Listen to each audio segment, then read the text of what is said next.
Hello मैत्रिणींनो, welcome to Ravis recipes. आजच्या रेसिपीमध्ये मी आंबट भात बनवणार आहे आणि त्यासाठी मी इथे कढईत 2 मोठे चमचे तेल घेतलेलं आहे.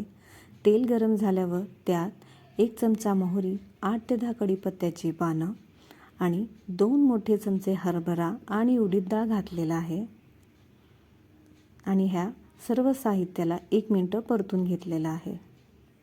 आंबट भातात जिरं नाही घालत, जर तुम्हाला आवडत असेल तर तुम्ही घालू शकता. त्यानंतर अर्धा चमचा हळद आणि 5 ते 6 लाल सुक्या मिरच्या घातलेल्या आहेत आणि त्यालाही 1 मिनिट परतून घेतलेला आहे.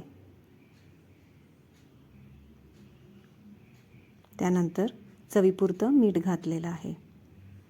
मैत्रिणींनो, आंबट भात करताना भात हा वेगळा शिजवला जातो, त्यासाठी मीठ हा काळजीपूर्वक घालावा फोडणीत.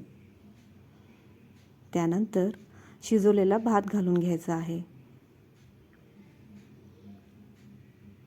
आणि वरून भिजवलेला चिंचेचा कोळ घालून घ्यायचा आहे आणि आता ह्या भाताला छान वाफ सुटेपर्यंत आपल्याला 5 ते 6 मिनिटं परतून घ्यायचं आहे. परतून झाल्यावर गरमागरमच सर्व करायचं आहे.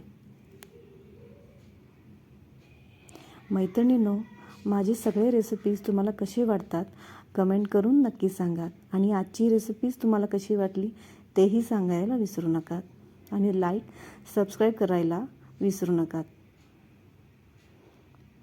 तर भेटूयात माझ्या पुढच्या रेसिपीत.